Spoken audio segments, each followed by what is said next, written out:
স্বাগত আজকের বাংলাদেশে। আপনাদের সঙ্গে আছি আমি খালেদ মুহিউদ্দিন। 90-এর পর গণতন্ত্রের নতুন অভিযাত্রা ছিল আশা জাগা নিয়ে, অথচ ক্ষমতামুখী রাজনীতির দ্বৈরথে তা বাস্তব রূপ পায়নি। ক্ষমতাসীনদের ক্ষমতা আঁকড়ে থাকার প্রবণতা আর বিরোধীদের যেনতেনভাবে ক্ষমতায় যাওয়ার চেষ্টার মধ্যে সীমিত আমাদের সংসদীয় গণতন্ত্র। নির্বাচনকালীন সরকার নিয়ে প্রধান দুই দলের অনড় অবস্থানে আবারও অনিশ্চয়তার মুখে দেশ, দিশাহীন গণতন্ত্র।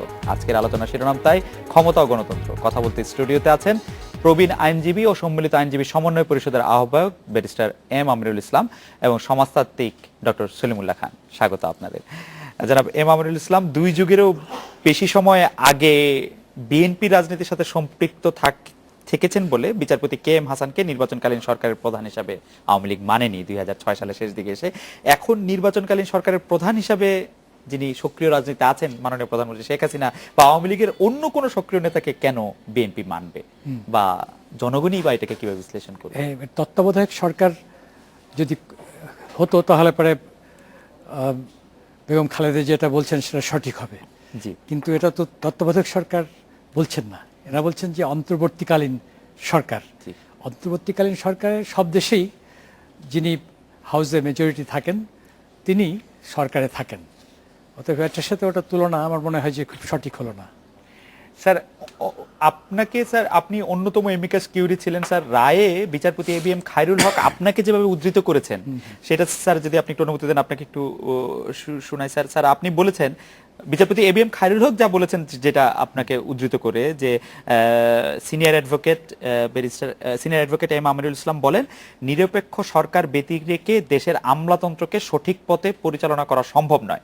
তিনি আপনাকে আরো উদ্ধৃত করেছেন যে গণতন্ত্রের স্বার্থে এখনো তত্ত্বাবধায়ক সরকারের প্রয়োজন রহিয়াছে এবং তর্কিত সংবিধান ত্রয়োদশ সংশোধন আইনটি বৈধ। তিনি আপনাকে এভাবে উদ্ধৃত করেছেন। স্যার এইটা যদি একটু বিশ্লেষণ করতেন। এই বিষয়টা আমি হাইকোর্টে যখন মামলা হয় তখনও আমি বলেছিলাম যে তত্ত্বাবধায়ক সরকার যেভাবে আছে এটাকে ডিস্টার্ব করা ঠিক হবে না। জি, এবং অ্যাপিলেট ডিভিশনসও আমি সেই আর্গুমেন্টটাই করেছিলাম, এবং সেখানে ওই বিষয়টা ছিল যে যে পলিটিক্যাল কনসিডারেশনসের এক্সেপশন যেটা হয়েছে, এই এক্সেপশনসটাকে আমরা আমার রফিকুল হক আমরা বলেছিলাম যে বিচার বিভাগকে এখানে সংযুক্ত করা ঠিক হবে না। জি স্যার। কারণ এটা আমাদের যে প্রিন্সিপলস, সেই প্রিন্সিপলসের বাইরে চলে যায়, যেটা সেপারেশন অফ পাওয়ার, এটা সম্পর্কে ফ্রেঞ্চ ফিলোসফার মন্টেস্কো যে কথাটা বলেছিল, যেটা কখনো মিক্স করলে পারে সে রাষ্ট্রে কিন্তু স্থিতিশীলতা নষ্ট হতে পারে। তো সেখানে আমরা তত্ত্বাবধায়ক সরকার যেটা ছিল সেখানে এই বিধিটা করতে যে আমরা বিচার বিভাগ এবং এক্সিকিউটিভ এর সাথে একটা আমরা ব্রিজ তৈরি করে ফেলেছিলাম, এবং যে ব্রিজটা এমনকি ইলেকশন কমিশনও আমরা একটা বিচার বিভাগের বিচারককে নিয়ে করতাম। তো এই ব্রিজটা আমার তাত্ত্বিক দিক থেকে এবং অভিজ্ঞতার দিক থেকে এবং দার্শনিক দিক থেকে এটা সঠিক না, এই কথাটা আমরা কনসিস্টেন্টলি বলেছি। সেই জন্য তত্ত্বাবধায়ক সরকারের যে যদি করতে হয় তার কোনো কাঠামো এর বিকল্প হতে পারে কিনা সেটা সম্পর্কে আমরা জানি না। অতএব সেদিক থেকে আমাদের কথা ছিল যে এটা পলিটিক্যাল ডিসিশনসের ব্যাপার, এবং এটা পলিটিক্যাল এইটাকে অবৈধ বলা যেতে পারে। সেদিক থেকে সেপারেশন অফ পাওয়ারের যে প্রবলেমটা হয়, অতএব বিচার বিভাগ থেকে এর সাথে সম্পৃক্ত না রেখে অন্য কোনো কাজ যদি তারা করেন তো সেটা তারা করতে পারে। কিন্তু জাস্টিস খায়রুল হকের যে জাজমেন্টের যে মেন লজিক সেটা আই থিঙ্ক ইজ কারেক্ট। সেটা বলছে যে রিপ্রেজেন্টেটিভ গভর্নমেন্ট হতে হবে, এবং সেই রিপ্রেজেন্টেটিভ গভর্নমেন্টের বিকল্প হতে পারে না, কারণ বাংলাদেশের যে রাষ্ট্র সে রাষ্ট্রটাই সকল ক্ষমতার মালিক জনগণ, এবং জনগণের নির্বাচিত প্রতিনিধি দ্বারা দেশ পরিচালিত হবে। এটা যেমন আমাদের আর্টিকেল 7-এর যে কথা, সেই 7-এর উপরে নির্ভর করে করেছেন, এবং সেটা আমি মনে করি যে একটি সঠিক কথা উনি বলেছেন। আমরা যে সাবমিশনসগুলো করেছিলাম, আমি যেটা বলেছিলাম, এটা কিছুটা রাজনৈতিক দৃষ্টিভঙ্গি থেকে আমি বলেছিলাম, এবং কিছুটা সাংবিধানিক যে মৌলিক নীতির বিষয়টা বলেছিলাম, যেখানে বলেছিলাম এক্সিকিউটিভের সাথে জুডিশিয়ারির মিশিয়ে ফেলাতে আমাদের অনেক রকমের ব্যত্যয় ঘটছে এবং জুডিশিয়ারিতে ক্ষতিগ্রস্ত হচ্ছে, তার ইমেজ ক্ষতিগ্রস্ত হচ্ছে। ডক্টর সলিমুল্লাহ খান, এই আমি আপনার কাছে মূল প্রশ্নটা আসার আগে এই বিষয়ে আপনার একটু মূল্যায়ন শুনতে চাইবো যে যে 8 জন সম্মানিত এমিকাস কিউরি ছিলেন তাদের বক্তব্যের মধ্যে এটা কিন্তু দেখা যায় যে যেমন ব্যারিস্টার এম আমিনুল ইসলাম কিন্তু বলেছিলেন যে সার্বজনীন ভোটাধিকার অবাধ ও নিরপেক্ষ নির্বাচনের উপর নির্ভরশীল। এই অবাধ ও নিরপেক্ষ নির্বাচন সংবিধানের একটি বেসিক স্ট্রাকচার। তো বেসিক স্ট্রাকচারটা ক্ষতিগ্রস্ত হচ্ছে কিনা এই প্রসঙ্গে যদি স্যার আপনার একটু আপনার কথার আগে যেটা শুরু করলেন বেগম জিয়ার যে এখন বলছেন যে বিচারপতি কে এম হাসানের বিষয়ে বর্তমান প্রধানমন্ত্রীর দল একমত হননি, সুতরাং তার বিষয়ে ওনারা এখন একমত হবেন। এখানে একটা কথা মনে রাখা দরকার যে সংবিধানের বেসিক স্ট্রাকচার যদি এই হয় যে জনগণ তাদের প্রতিনিধি নির্বাচিত করবেন এবং সেইটা অনুসারে দেশ চলবে, কিন্তু মাঝে মাঝে আমরা দেখেছি তাতে দেশের সমস্যার সমাধান হচ্ছে না, তখন আপৎকালীন ব্যবস্থা হিসেবে তত্ত্বাবধায়ক সরকার আইডিয়াটি এসেছিল। কিন্তু চিরকালই তো আমরা আপৎকালীন থাকতে পারি না। তখন প্রথম যখন এই ব্যবস্থা প্রণয়ন করা হয় তখনও বলা হয়েছে এটা একটা নির্দিষ্ট সময় পর্যন্ত চলবে, যদিও বলা হয় না ঠিক কয় টার্ম, এক সময় এটা থেকে আমরা অব্যাহতি নেব। তো এখন আমাদের একটা অভিজ্ঞতা হয়েছে। অভিজ্ঞতাটা কি? আমরা মনে করেছিলাম আমাদের বিচার বিভাগের সর্বোচ্চ বিচারপতি অবসরপ্রাপ্ত যারা, তাদের প্রতি সকলের সম্মান আছে, তারা নিরপেক্ষ ব্যক্তি, এই কথা থেকেই তাদেরকে মনে করা হয়েছিল। কিন্তু 2-3 টার্ম তত্ত্বাবধায়ক সরকার হওয়ার মধ্য দিয়ে আমরা বুঝতে পারলাম নিরপেক্ষতা সেখানেও পাওয়া যাচ্ছে না। তাহলে এখন ধরেন যারা বলছে ত্রয়োদশ সংশোধনীটা বাতিল হয়ে পঞ্চদশ হয়েছে, এখন এটাকে বাতিল হয়ে ষোড়শে যান আপনি, সেটা তো ত্রয়োদশ বা তার একটা বিকল্প ভাষা আনতে হবে, সেখানে নিরপেক্ষ ব্যক্তি কীভাবে খুঁজে পাবেন আপনি? ধরেন বিচার বিভাগের অবসরপ্রাপ্ত বিচারপতি বা পর্যায়ক্রমে যারা আসেন তাদের কারো বিষয়ে একমত হওয়া যায় না বলে তো ইয়াজউদ্দিন সাহেব তখন প্রধান হয়েছিলেন। তো এখন সেই পুনরাবৃত্তি থেকে আমাদের বাঁচাবে কে? অর্থাৎ তত্ত্বাবধায়ক সরকারের ব্যবস্থাটা ছিল আপৎকালীন ব্যবস্থা, তা থেকে একদিন না একদিন আমাদের অব্যাহতি নিতেই হবে। এখন কখন নেব? তো বর্তমান ইনকামবেন্ট সরকার সেই উদ্যোগ নিয়েছেন, দু কারণ নিয়েছেন তারা, তাদের সেই প্রয়োজনীয় মেজরিটি আছে সংবিধান সংশোধন করার জন্য, এবং দেখা যাচ্ছে গত তত্ত্বাবধায়ক সরকারের নামে 2 বছর ব্যাপী যে একটা অনির্বাচিত সরকার ক্ষমতায় ছিল, সেখানে অভিজ্ঞতা কোনো দলের জন্য সুখকর হয়নি, জনগণের জন্য সুখকর হয়নি, সেটাও সকলে জানেন। তাহলে আমরা এখন পড়েছি একটা জটিল অবস্থার মধ্যে। আমরা পড়েছি একটা যাকে বলা হয় শাকের করাতের মধ্যে, এদিকে গেলেও কাটে ওদিকে গেলেও কাটে। তাহলে দুই মন্দের মধ্যে অপেক্ষাকৃত কম মন্দটা কি? সেটা হচ্ছে জনগণের নির্বাচিত প্রতিনিধিরাই চালাবেন। তাহলে সমস্যা কোথায়? সমস্যা হচ্ছে নিরপেক্ষ নির্বাচন, সমস্যা তত্ত্বাবধায়ক সরকার নয়। আমরা তত্ত্বাবধায়ক সরকারের দাবিটা মেনে নিয়েছিলাম, আমরা অথবা গ্রহণ করেছিলাম এই জন্য যে ওর মাধ্যমে তৎকালীন অবস্থায় একমাত্র নিরপেক্ষ নির্বাচনের গ্যারান্টি দেওয়া যেতে পারে। কিন্তু অভিজ্ঞতায় প্রমাণিত হয়েছে তত্ত্বাবধায়ক সরকারের মাধ্যমে নিরপেক্ষ নির্বাচনের গ্যারান্টি দেওয়া যাচ্ছে না। তাহলে আমাদের আবার ব্যাক টু স্কোয়ার ওয়ান বলে ইংরেজিতে, আমাদের আবার গোড়ায় ফিরে আসতে হচ্ছে, মানে 72 সংশোধনের কাছাকাছি ফিরে আসতে হচ্ছে। এইটারই একটা আমি বলবো নরম ভার্সন হয়েছে এই পঞ্চদশ সংশোধনী। এতেও একটা বিধান রাখা হয়েছে যে নির্বাচনকালীন একটা অন্তর্বর্তীকালীন সরকার যদি আমরা করতে পারি, যাতে উভয় দলের যে অভিযোগগুলো সেগুলো একটা মীমাংসা করা যাবে। তাহলে অর্থাৎ আমরা আমাদের ঐক্যমতের জায়গাটি এখন একটা সংকীর্ণ জায়গায় নিয়ে আসলাম। যেখানে দ্বিমত আছে সেটা হচ্ছে এখনো কথা হচ্ছে এই আপৎকালীন সরকারের প্রধান কে হবেন। তখন উনি ব্যারিস্টার আমির যেটা বললেন সেটাই তো কথা, যে সব দেশের নিয়ম হচ্ছে ইনকামবেন্ট সরকারের প্রধানই, আমরা যখন কেউ পদত্যাগ করি তখন তাকেও বলি যে আপনি চালিয়ে যান আরেকজন না পাওয়া পর্যন্ত। এটা তো কনভেনশন এন্ড কাস্টম, পার্লামেন্টারি শাসনের। হ্যাঁ, তাতে আমি মনে করি এখানে নেগোসিয়েশনের জায়গা আছে। যদি আমাদের শর্ত হয় আমরা চাই একটা নিরপেক্ষ নির্বাচন, অবাধ নির্বাচন, জনগণের মতামতের প্রতিফলন ঘটে এমন একটি নির্বাচন, সেটা নিশ্চিত করার আর কি কোনো পথ নেই? আসুন না সেটা নিয়ে কথা বলা যাক। স্যার এইটার ক্ষেত্রে স্যার ওই যে আমি আমার অরিজিনাল কোশ্চেনে ফিরে আসতে চাই যে এই পর্যন্ত যা দেখা যাচ্ছে তাতে তো বিএনপি এইভাবে নির্বাচনে অংশ নেবে না। তাদের যে অভিযোগ সেই অভিযোগটি আবার আমি ব্যারিস্টার এম আমিনুল ইসলামকে করতে চাই, সেটা হচ্ছে যে নিরপেক্ষ সরকার ব্যতি রেখে দেশের আমলাতন্ত্রকে সঠিক পথে পরিচালনা করা সম্ভব নয়, এটা তারাও একটা অভিযোগ করছে। তো স্যার এই বিএনপিকে ছাড়া নির্বাচনে দেশে বিদেশে নির্বাচন আসলে দেশে বিদেশে কতটা গ্রহণযোগ্য হবে বলে মনে করেন? একটা তো ঐতিহ্যের ব্যাপার, আমাদের দেশে আগে তো নির্বাচন হয়েছে, আমাদের দেশে নয়, যেগুলিকে আমরা তৃতীয় বিশ্ব বলি, সব জায়গাতেই নির্বাচনে কারচুপি বা রিগিং হয়। তো সেটার অভিজ্ঞতায় যদি আমরা কারচুপি বা রিগিং বন্ধ করার জন্য, আপনারা বলছেন আমলাতন্ত্রটা কি? আমাদের গোটা সরকারটাই তো আমলাতন্ত্র। আপনি যদি বলেন আমাদের বিচারবিভাগের কথাই বলেন, সম্মান বজায় রেখে বলছে এটাও তো আমলাতন্ত্রই। কারণ জনগণের নির্বাচিত প্রতিনিধিরা তো হাইকোর্টের বিচারপতি হন না, জনগণের নির্বাচিত প্রতিনিধিরা তাদেরকে নিয়োগ দেন। তাহলে তারা নির্বাচিত হন কিভাবে? মেধার ভিত্তিতে। তাদের প্রয়োজনীয় আইনগত জ্ঞান থাকে, আইনগত জ্ঞান না থাকলেও তাদের অভিজ্ঞতা থাকে, আমরা তাদেরকে নিয়োগ করি। তাহলে সেখানে যদি নির্বাচনের কথা আপনি বলেন, প্রকৃত গণতন্ত্র যদি হতে হয় তাহলে বিচার বিভাগ নির্বাচিত হওয়া উচিত, স্যার ফরাসি বিপ্লবের কথা বলেছেন, মতেস্কু বিপ্লবের আগের লোক। তারপরে বিপ্লবের সময় তো বিচারপতিদের নির্বাচনের ব্যবস্থা হয়েছিল, নেপোলিয়ন এসে সেটা বাতিল করে দিয়েছেন। আমেরিকাতে এখন ডিস্ট্রিক্ট জাজ অনেকে নির্বাচিত হন। এই সমস্ত কথা তুলে তো আপনাকে আরো বলতে হবে গণতন্ত্রের অর্থকে যদি আপনি ছড়িয়ে দিতে চান তাহলে সরকারের সমস্ত বিভাগের নির্বাচিত হওয়া উচিত। আমরা এখন শুধু আইন বিভাগকে নির্বাচিত করি এবং তার মাধ্যমে পরোক্ষভাবে নির্বাচিত হয় প্রশাসনিক বিভাগ।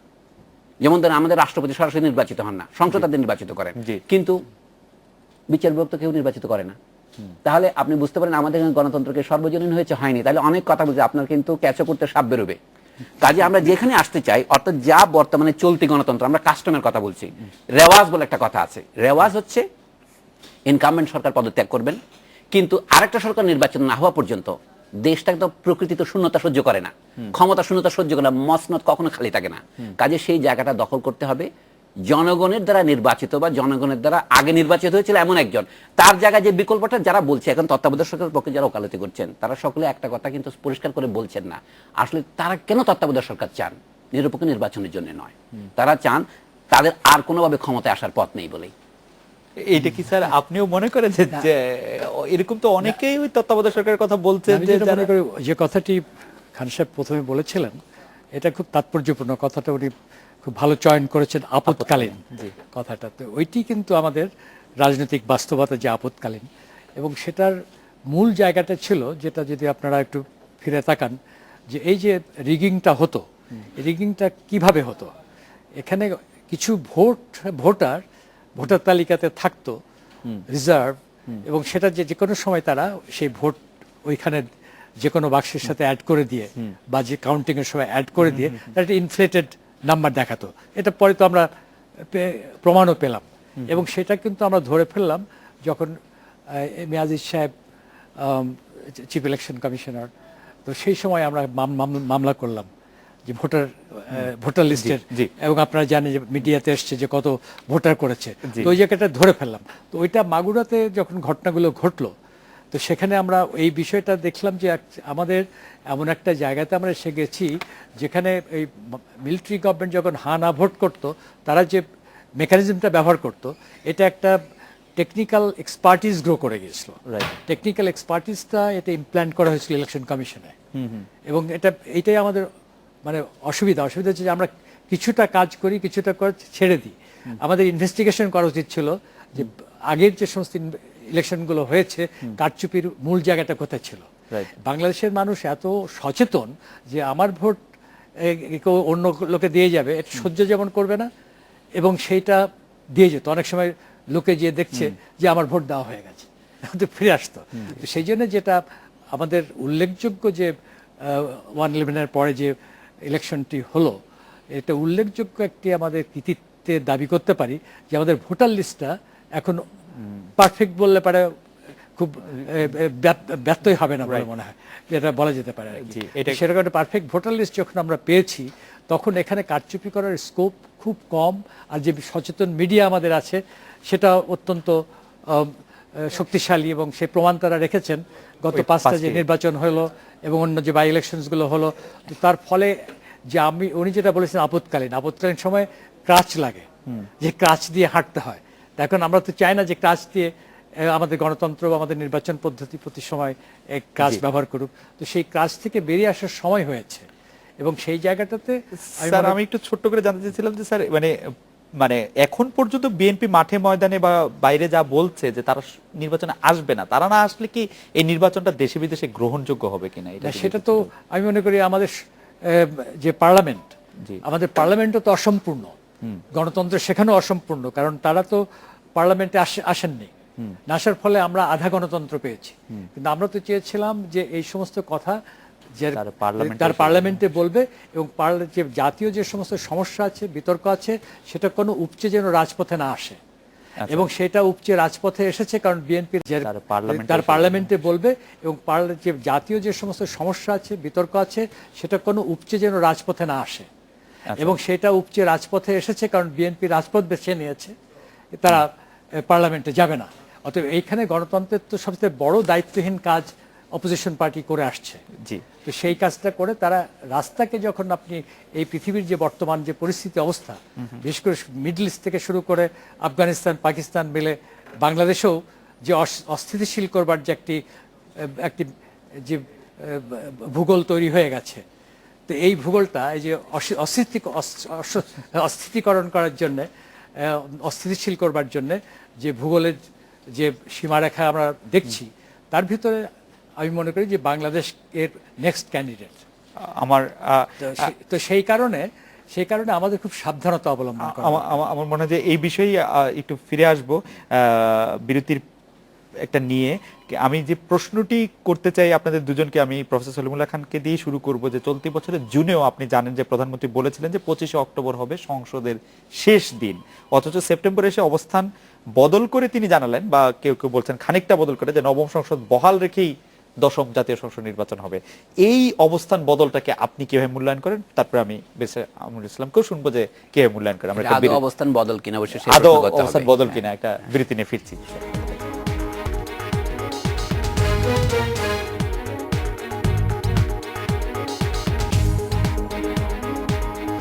বিরতির পর ফিরে এলাম। আজকে বাংলাদেশের প্রফেসর সলিমুল্লাহ খান, আপনার কাছে জানতে চেয়েছিলাম যে মানে 25শে অক্টোবর সংসদের শেষ দিন কিনা, সেই ক্ষেত্রে কিছুটা অবস্থান বদল করেছেন কিনা মাননীয় প্রধানমন্ত্রী, কারণ তিনি বলেছিলেন যে এটি শেষ দিন হবে, এখন বলছেন যে না, সংসদটি থাকবে হচ্ছে রেখেই জাতীয় সংসদ নির্বাচন হবে, নবম জাতীয় সংসদ রেখে।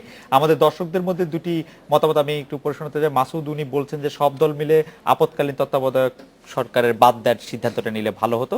আরেকজন দর্শক সারিতা, উনি বলছেন যে গত কেয়ারটেকার যদি অসাংবিধানিক কিছু করে থাকে বা কোনো অন্যায় করে থাকে, তবে তাদের বিচার করাটা কতটা জরুরি ছিল, ওইটা একটি আলাদা প্রশ্ন। স্যার, আপনি যদি এটি বলতেন যে সংসদ রেখে নির্বাচনটি সাথে কোনো, এটা একদিক থেকে দেখলে টেকনিক্যাল প্রশ্ন। কথা হচ্ছে সংসদের মেয়াদ 5 বছরের জন্য হয়। এখন সংসদের মেয়াদ ফুরিয়ে যাওয়ার পরেও ধরেন অনেক সময় সংসদকে আপৎকালীন সময়ে এক্সটেন্ড করার নজির আছে।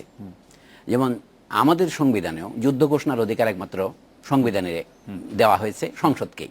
তো সেই দিক থেকে যে আপনি দেখেন সংসদ অনেক সময় বাড়ানো যেতে পারে, কিন্তু সেটা বড় প্রশ্ন নয়। সরকারের সদিচ্ছার প্রশ্ন যদি ধরেন যে সংসদ অকার্যকর হবে, কিন্তু যে কোনো অকার্যকর সংসদকেও কিন্তু পুনরুজ্জীবন করা যায়। আমাদের দেশে ধরুন যেটাকে আমরা কনস্টিটিউয়েন্ট অ্যাসেম্বলি করেছিলাম, সেটাতে আমরা কনস্টিটিউয়েন্ট অ্যাসেম্বলি হিসেবে নির্বাচিত করি নাই। আপনি আমাদের 72 সনের সংবিধান যারা প্রণয়ন করেছে, লক্ষ্য করার বিষয় 1970-এ পাকিস্তানের জন্য যারা নির্বাচিত হয়েছিল এবং পূর্ব পাকিস্তান সংসদের জন্য যারা নির্বাচিত হয়েছিল, তাদেরকে সমন্বয়ে আমরা কনস্টিটিউয়েন্ট অ্যাসেম্বলি করেছি।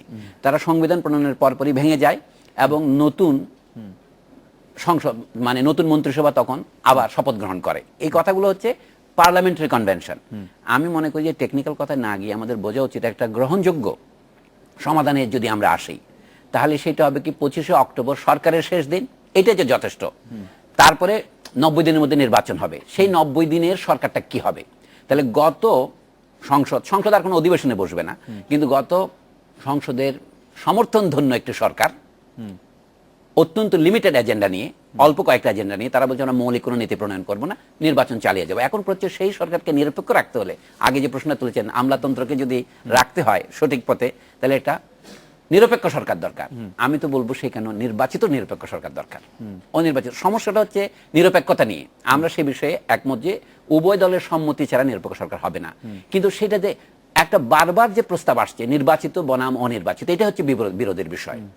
তত্ত্বাবধায়ক সরকারের জায়গা যদি আপনি বলেন নির্দলীয় সরকার, কোনো আপত্তি নাই। যদি বলেন সর্বদলীয় সরকার, আপত্তি নাই। যদি বলেন জাতীয় সরকার, তাতেও বোধহয় আপত্তি করার কিছু নাই। এখন সবচেয়ে একটা ভালো শব্দ হচ্ছে নিরপেক্ষ শব্দ হচ্ছে অন্তর্বর্তীকালীন সরকার। এখন অন্তর্বর্তীকালীন সরকারের ফর্মুলাকে আমরা খুঁজে বের করতে পারি না। তত্ত্বাবধায়ক সরকারের ফর্মুলা বের করা হয়েছিল, তার একটা ত্রুটি অভিজ্ঞতার ভিতরে আবিষ্কৃত হয়েছে। সেই ত্রুটির সমাধানের যদি কোনো পথ আমি বাড়তে দিতে না পারি, তাহলে আমার অধিকার নাই সেই সরকারকে আবার ফিরিয়ে আনার কথা বলা। আমাকে নতুন পরীক্ষা করতে হবে, আমাদের অবশ্যই নতুন ভুল করার অধিকার আছে। হ্যাঁ, আপনার এই প্রশ্নটি খুব সিগনিফিক্যান্ট। হিস্টোরিক্যালি কিছু অ্যানিকডটস আপনাকে বলি। যখন সংবিধান আমরা রচনা করছি, তখন আমি অত্যন্ত বলিষ্ঠভাবে অ্যাডভোকেসি করেছিলাম যে আমাদের গণতন্ত্রে আমরা কখনোই কোনো পার্লামেন্ট ছাড়া গণতন্ত্র থাকবে না, এটা কন্টিনিউয়াস হতে হবে। ওই থেকে আমি আমেরিকান সিনেটের কথা বলেছিলাম, যে আমেরিকান সিনেট অবশ্য মানে ওয়ান থার্ড করে নির্বাচিত। So there is always a public representative body, এবং সেইটাই সবসময় যে বিদ্যমান থাকে সেটা গণতন্ত্রকে নিশ্চিত করে।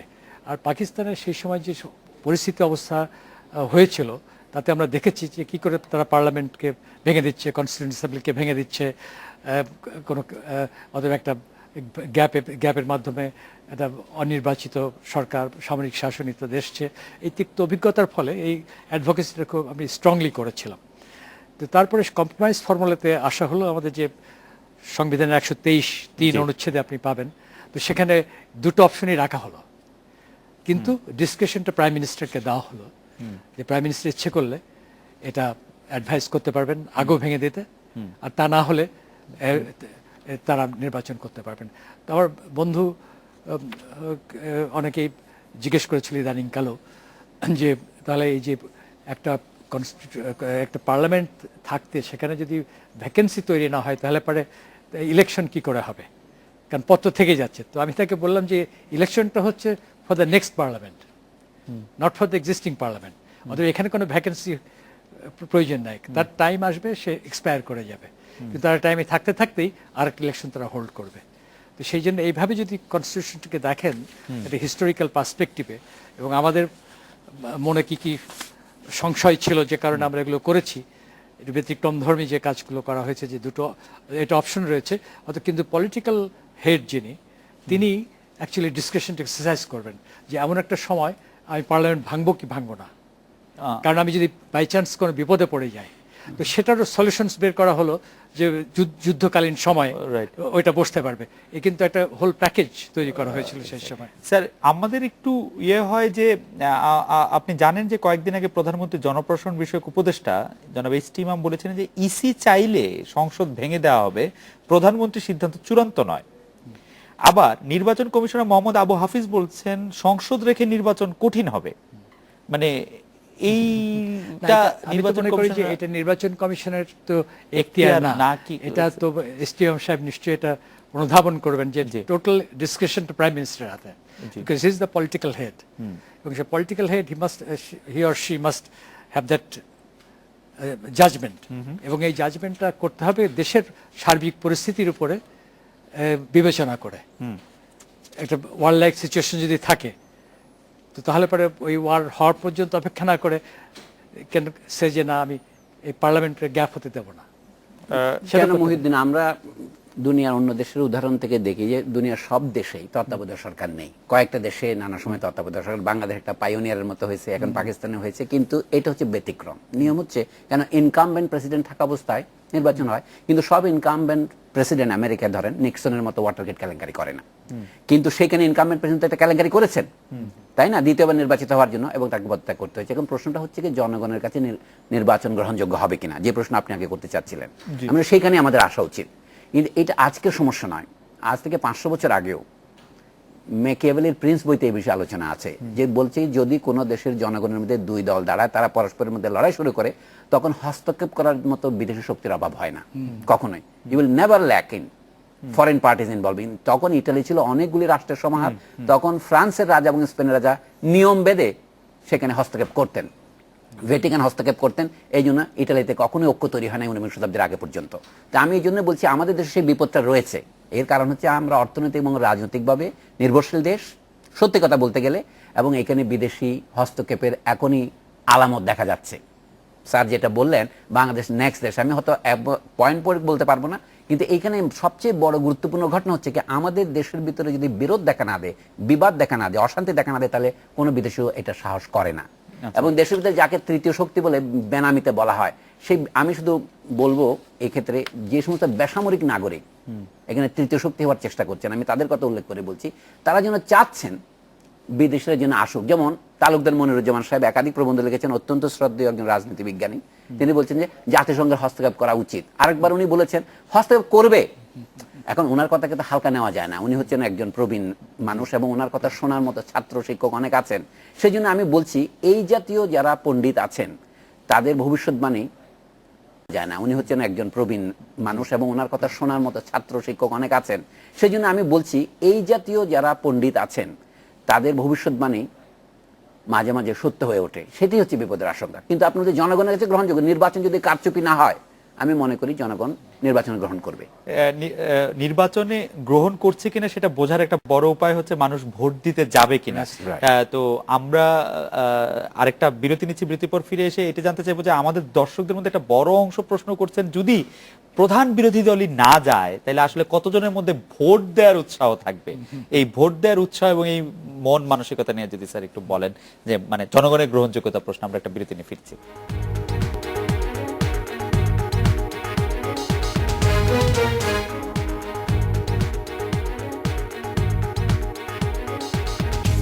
বিরতির পর ফিরে এলাম। আজকের বাংলাদেশে মানে ভোটাররা অংশ নিবে কিনা নির্বাচনে, মানে ভোটাররা ভোট দিতে যাবেন কিনা যদি প্রধান বিরোধী দল না থাকেন, এটা যদি একটু।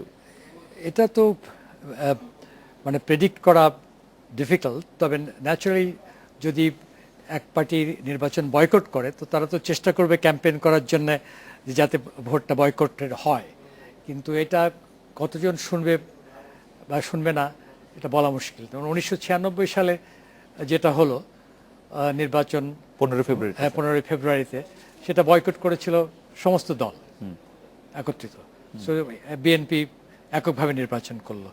তো তারপরে সেই পার্লামেন্টে পাশ করা হলো 13th অ্যামেন্ডমেন্ট, তারপরে আবার একটা নির্বাচন দিতে হলো।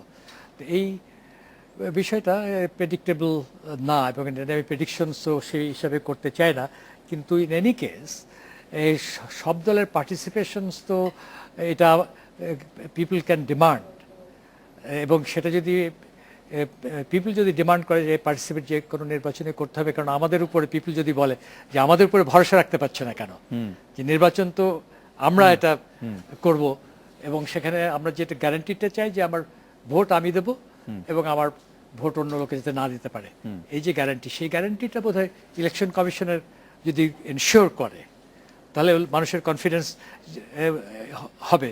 কারণ যেটা আমাদের তখন এক জাজ সাহেব ছিলেন, যিনি election commission chief election commissioner ছিলেন, সাদেক সাহেব, তো তিনি এই নির্বাচনটা খুবই ন্যাক্কারজনক একটা নির্বাচন করেছেন। আমি আমার খুব বন্ধু মানুষ, আমি খুবই তাকে পছন্দ করি।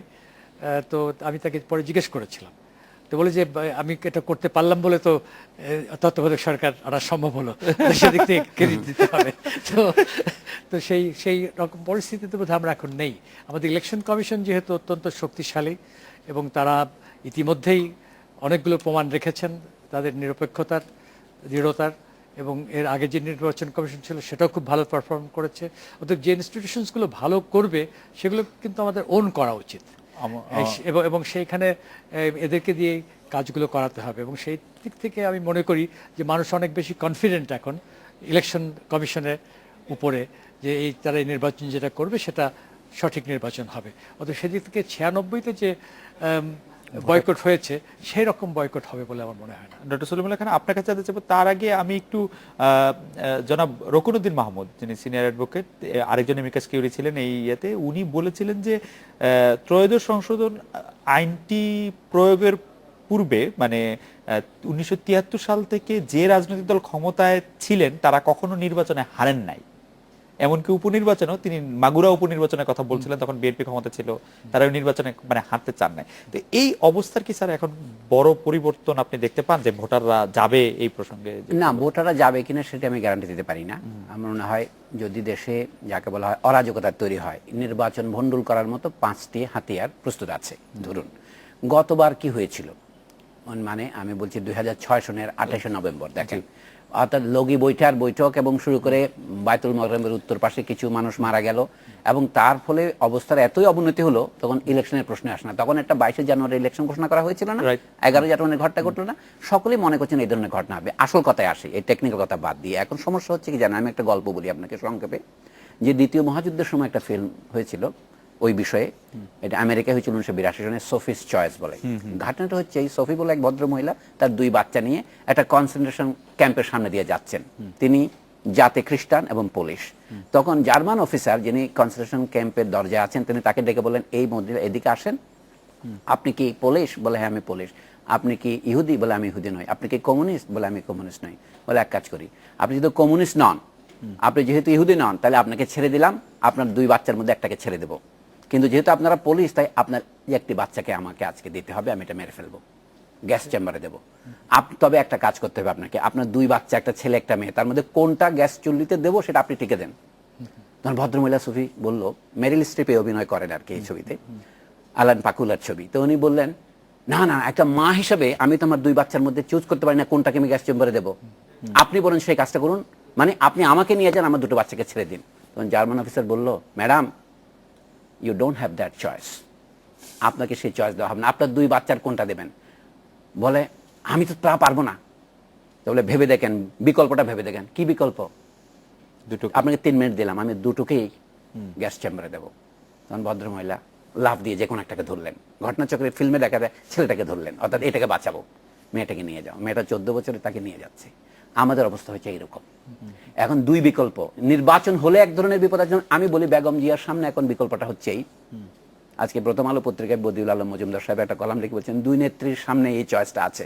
আমি বলবো আগে এক একজন করে হিসাব করি, মনে হবে কি এই নির্বাচনে হারার এক ধরনের জিত আছে, আর নির্বাচনে অংশ না নিয়ে অপরকে হারাবার আরেক ধরনের জিত আছে। এই 2 জিতের মধ্যে কোন জিত আমি নেব, এটা হচ্ছে চয়েস। বিকল্পটাও ভাবতে হবে যে দুটোই হারাতে পারি। এটা আমি মনে করি বিরোধী দলের উপরে এই চয়েসটা নির্ভর করে, কারণ সরকার এখন দাঁড়িয়েছে যেভাবে হোক সংবিধানের উপর। সমস্যাটা হচ্ছে এখানে খেলার, আমি বলবো লেভেল প্লেইং ফিল্ড নাই। সরকারের হাতে যেহেতু সংবিধান আছে, সরকার তো বলতে পারে আমি কিছু না করে সংবিধান সম্মত নির্বাচন করছি, কাজে নির্বাচন তারা বর্জন করবে, তাদের একটা বাড়তি যুক্তি দরকার। যুক্তিটা হচ্ছে কি, আমি কেন নির্বাচন করব না? যদি সে নিশ্চিত জানে নির্বাচন করলে আমি হারবো, তাই আমি নির্বাচন করব না, এটা হইতে পারে, তবে সেটা হচ্ছে সম্মানজনক হার। কিন্তু সেটা না করে যদি আমি নির্বাচন ভণ্ডুল করতে পারি, তখন আমি ক্ষমতায় হতে আসতে পারবো না, তৃতীয় শক্তি আসবে, অন্য কেউ আসবে, তাহলে সেটাও এক ধরনের হার।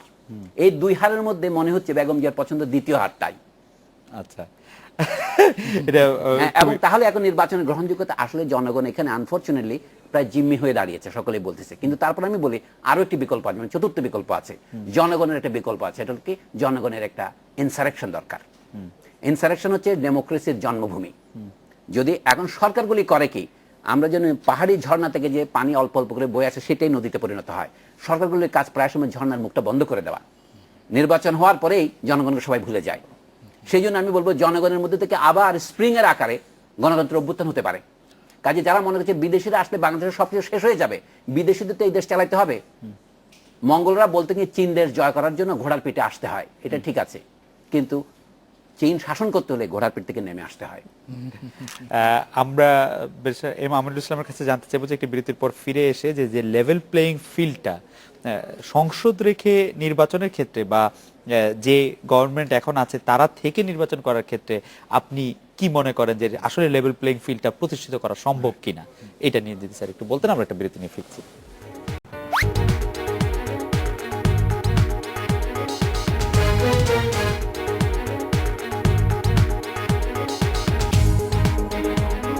বিরতির পর ফিরলাম। আজকে বাংলাদেশে জনাব M Aminul Islam, level playing field নিয়ে সবচেয়ে বেশি যে কথা হচ্ছে যে এমপি থেকে এমপি ইলেকশন বা মন্ত্রী থেকে ওটার ক্ষেত্রে আমি মনে করি এটা খুব একটা ভালো প্রশ্ন। এদিক থেকে এইটাই আমাদের আলোচনা করা উচিত এবং এটা ওয়াইডলি ডেলিবারেশন হওয়া দরকার এবং সবাই পার্টিসিপেট করা উচিত। সেটা হচ্ছে যে লেভেল প্লেইং ফিল্ডটা করতে হলে, যেটা আমি আমার আশঙ্কার কথা প্রকাশ করেছিলাম, যে অফিসিয়ালসদের যে নিয়ন্ত্রণের যে ব্যবস্থা, তো এই বিষয়টাতে এদের ট্রান্সফার বা অন্য কোনো সুবিধা অসুবিধা ইত্যাদির বিষয়গুলো যেগুলো আছে, এই সমস্তগুলোকে ইলেকশন কমিশনের হাতে দিতে হবে, যে তার রিকমেন্ডেশন ছাড়া বা তার কনফার্মেশন ছাড়া কারণ এই ইতিমধ্যে কোনো অবস্থার পরিবর্তন হবে না। দ্বিতীয়টি যেটা করা দরকার সেটা হচ্ছে যে ফ্যাসিলিটিসগুলো এমপিরা নিয়ে থাকেন সচরাচর, আমি জানি না কি কি আছেন, কোনটাতে আছেন, এগুলো আমার মনে হয় যে ইয়ে করা দরকার, ইমিডিয়েটলি টার্মিনেট করা দরকার। যেমন ধরেন অনেক কলেজে তারা হয়তো চেয়ারম্যান আছে, স্কুলের আছে, যে সমস্তগুলো তাদের একটা এক্স অফিসিও স্ট্যাটাস আছে, এগুলো ইমিডিয়েটলি কার্টেল করা দরকার। এবং এগুলো নিয়ে যদি আমাদের 2 দল বা বিএনপি যদি যারা আলোচনা করতে চান, এটা যদি একটা সিরিয়াস আলোচনা হওয়া প্রয়োজন, এবং সেটা করলে পরে আর আমার মনে হয় অন্য কোনো সমস্যা থাকে না। যেমন আমি দেখেছি শ্রীলঙ্কার কথা বলি, জেল পিয়ারেস সাহেব, উনি ফরেন মিনিস্টার এখন, তো উনি আমার খুব পুরনো বন্ধু, ভাইস চ্যান্সেলর ছিলেন শ্রীলঙ্কান ইউনিভার্সিটিতে। তো উনি যখন কনস্টিটিউশনাল অ্যাফেয়ার্স ফাইন্যান্সের মিনিস্টার, তখন একবার উনি ঢাকাতে এলেন, ক্ষেত্রে আমাকে খোঁজ করলেন। তো আমাকে বললেন যে আমি আপনার খুব খুঁজছি এই কারণে যে আপনাদের যে তত্ত্বাবধায়ক সরকার, এটা খুব অ্যাট্রাকটিভ মনে হচ্ছে আমাদের কাছে, কারণ আমাদের বাইপার্টিসানশিপ প্রবলেমটা আছে। তো সেই জন্য এটা কীরকম, আমি বললাম যে কখনোই না, এটা খুব প্রবলেমেটিক, অনেক হ্যাজার্ড হচ্ছে, আমরা সাফার করছি, তো এটা ঠিক হবে না। এবং কারণগুলো আমি বললাম, এখন যে কারণগুলো সবগুলো আলোচনা করলাম, তো উনি মোটামুটি পারসুয়েটেড হলেন। তো তারপরে আমাকে উনি একটা ইনভিটেশন পাঠালেন, উনি তো ব্যাংকিং অ্যাফেয়ার্সেরও মিনিস্টার ছিলেন একই সাথে, তো ওদের একটা লেকচারের জন্য পাঠালেন টিকিট কেটে। তো উনি তখন আমাকে ওনার বাসায় ডিনারে ডাকলেন, ডেকে আমাকে 17th অ্যামেন্ডমেন্ট দেখালেন। তো 17th অ্যামেন্ডমেন্টের মাধ্যমে ওরা যেটা করলো, যে সমস্ত কনস্টিটিউশনাল পোস্ট যেগুলো আছে, সেই পোস্টগুলো ইয়ে করার জন্য, ফিল আপ করার জন্য উনি একটা বডিজ তৈরি করলেন, এবং সেখানে অপোজিশন তারাও তাদের নাম দিতে পারে এবং তার ভিত্তিতে একটা করেছেন। So very interesting. তো আমি শুনলাম যে 17th অ্যামেন্ডমেন্টও আবার এখন 18th অ্যামেন্ডমেন্ট এনেছেন। তো স্যার, আপনি যেটা বলছেন যে লেভেল প্লেইং ফিল্ড করতে হলে যে ওনাদের যে বাড়তি সুবিধাগুলি আছে সেই সুবিধাগুলি গ্রহীত করা এবং নির্বাচন কমিশনের কাছে বদলি পদোন্নতি। আমি আরেকটি জিনিস দেখলাম অবজারভার হিসেবে, আমি গিয়েছিলাম ইন্টারন্যাশনাল অবজারভার হিসেবে শ্রীলঙ্কাতে। তো ওখানে দেখলাম যে আমাদেরকে ব্রিফিং দিচ্ছেন প্রথম সিটিংসেই ইলেকশন কমিশনের চেয়ারম্যান, আর তার পাশে হচ্ছেন additional IG in charge of all the criminal matters relating to the election. আচ্ছা, অতএব তো তিনি আমাদের এত সুন্দর ব্রিফিং দিল যে কতটা ভায়োলেন্স হচ্ছে, কোন কোন এলাকাতে হয়েছে, হোল স্ট্যাটিস্টিক্স দিয়ে দিলেন ইতিমধ্যে। তো সেই যেটা আমার মনে হয় সেটা খুব সুন্দর কাজ করে, যে একজন additional IG should be under the control of the election commission. Professor Salimullah Khan, আপনি যদি আমার লাস্ট কথা হচ্ছে, নির্বাচন কমিশনের অধীনে যদি নির্বাচন হয়, বর্তমানে যে ফ্যাসিলিটিসগুলো আছে, অর্থাৎ সরকারি দলের এমপিরা যে সুবিধাগুলো পাচ্ছেন বা তাদের যারা ক্যান্ডিডেট হলে যা পাবেন, বিরোধী দলকে সেগুলো এক্সটেন্ড করা যেতে পারে। এটা যেমন নিরাপত্তা সবাইকে সমান দিতে হয়, কোনো ক্যান্ডিডেট যদি মারা যায় তখন কি হয়, নির্বাচন বন্ধ করতে হয়, এইগুলি আমরা বলতে পারি। কিন্তু সবচেয়ে বড় কথা, ইলেকশন রিফর্মে যেটা বড় জিনিস, সেটা হচ্ছে টাকা পয়সা। বর্তমানে নির্বাচন হচ্ছে কর্পোরেশনগুলো নির্বাচন করে, ক্যান্ডিডেটরা করে না। এখন বাংলাদেশে ধরেন, বাংলাদেশ স্বাধীন হওয়ার সময় 50 লাখ টাকা ক্যাপিটাল আছে এমন দুইজন পুঁজিপতি পাওয়া কঠিন ছিল। কিন্তু আজকে 42 বছর পরে কি হয়েছে আপনারা সেই তথ্য জানেন। আমরা যেখানে বসে আছি এটাও পুঁজির স্তূপের মধ্যে বসে আছি। তাহলে নির্বাচন তো টাকাই করে, সেই বিষয়ে রিফর্ম কোথায়? যদি সত্যিকার অর্থে আমরা একটা নিরপেক্ষ এবং জনগণতান্ত্রিক নির্বাচন চাই, তাহলে কেন ইলেকটোরাল রিফর্মসের মধ্যে টাকা পয়সার প্রশ্নটাকে সিরিয়াসলি নেওয়া হোক। আমরা ভোটার তালিকা নিয়ে যেই পরিমাণ সততার পরিচয় দিয়েছে এখন ফটো আইডি সহ, সেরকম যদি বলে কি কেউ 5 লাখ টাকার বেশি খরচ করতে পারবে না, অথবা নির্বাচন হবে কেউ পোস্টার লাগাতে পারবে না, সেটা হবে একটা নির্দিষ্ট বিলবোর্ডে সবাই সরকারি দলকে 5 মিনিট দেওয়া হলে বিরোধী দলকে 5 মিনিট দেওয়া হবে, প্রত্যেক দলকে 5 মিনিট দেওয়া হবে, এভাবে করা হয়। তাহলে করার তো বহু পথ আছে। আসল কথা হচ্ছে কি, সদিচ্ছা থাকলে সুজনের নাকি ছলের অভাব নেই, বুঝতে পারছেন না? এখন আমাদের তো সবাই তো সুজন, আমি আর কি বলবো, কাউকে তো আমার দুর্জন বলার ক্ষমতা নেই। ছলের অভাব নেই, নির্বাচন নিরপেক্ষ করতে চাইলে করতে হয়, কিন্তু আসল কথা কেউ তুলতে চায় না। এই বিষয়ে দুই দলই একমত, নির্বাচন হচ্ছে শেষ বিচারে টাকার খেলা, চাঁদা তোলার খেলা। সেটাতে আপনি হাত দেবেন না, সব জায়গায় সাথে কথা বলবেন কি করে হবে? সেটা বন্ধ করলে একটা মানে প্রকৃত লেভেল প্লেইং ফিল্ড হবে। তবু ক্ষমতাসীন দলের একটু বেশি খাবে সুবিধা। সেটা তো আগামী বছর তারা সংবিধানে যারা যাবে তারা হয়তো সে বিষয়ে আরো সংশোধন করতে পারবে। এখন আপাতত আমাদের কতগুলি বিষয় জরুরি বিষয়ে একমত হওয়া উচিত। জি, আমার মনে হয় যে আজকের আলোচনা অংশ নেওয়ার জন্য ডক্টর সলিমুল্লাহ খান, ইমামুল ইসলাম, অনেক ধন্যবাদ। এই ছিল আজকের বাংলাদেশে। দেখা হবে আগামীকাল এই সময়। শুভরাত্রি।